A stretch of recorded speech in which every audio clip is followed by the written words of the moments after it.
I hope, and I'll pray to God, that you do not use it in the wrong way. Even if you think, he's implying now, that I have not used it to the full of my knowledge, I'd rather that you hear and feel that I have made a mistake or I have failed than that you use it evilly. Implying, stating quite openly, you can misuse power. Everyone in the world is using this only power, but they don't know it. So he's trying to bring us to the knowledge of this power and the wise use of it. It's called, as we first quoted it, it's called the pearl of great price. So great is this pearl, so valuable, it takes everything that you own to buy it. Now, you don't go and liquidate your stocks and bonds. You don't sell your homes. You don't sell anything in the world of stuff. But it takes everything that you now believe in, other than it, to pay for it. You believe in astrology, you've got to sell it. You believe in numerology, in teacup leaves, in numerology, and all these things. No matter what you believe in as a power to control you, you've got to sell it. It takes the belief, all these beliefs, and you've got to sell them. No one's going to buy them from you. But you give them up as valueless. Therefore, there's no price attached, no value whatsoever. But you can hold on to one thing you now believe in as a power that controls your life, and still hope to buy the pearl of great price.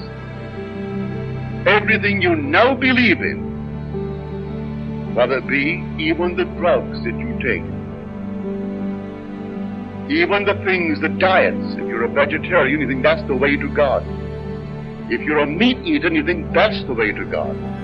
If you are a non-smoker, non-drinker, that's the way to God. Or if you are a smoker and a drinker, and that's the way to God.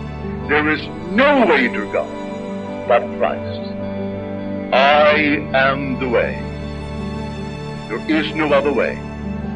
Way to what? To everything in this world, but especially to the Father. No one comes unto the Father but by me. And here he defines it, that he is the only way in the world to everything in this world that you and I see. And it takes everything that we own as to beliefs that we think are powers to guide our life to pay for that pearl of great price. If you think for one moment you can hold on to one little thing, in the event this doesn't work, you can't buy the pearl. And so when I buy the pearl, I go all out and live by it. And there is no other being in the world, just this pearl. I live by it. And this pearl is your own wonderful human imagination. That's Christ. Now I see her in the audience tonight. Last Friday night, this sweet lady told me this story.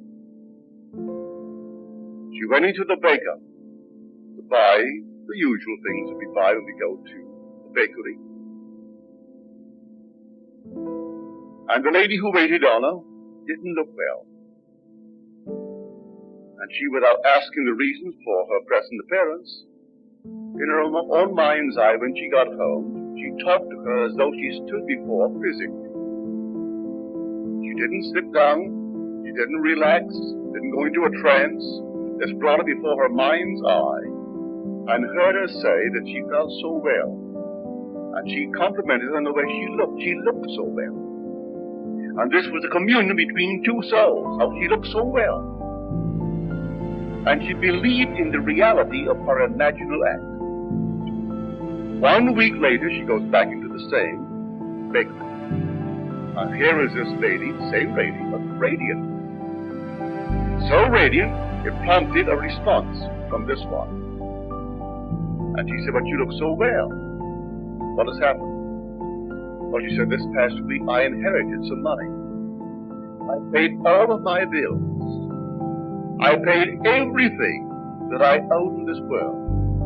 And so I have no debts, and I have money. Now, this lady is totally unaware of the gift she received from the lady who is present here tonight.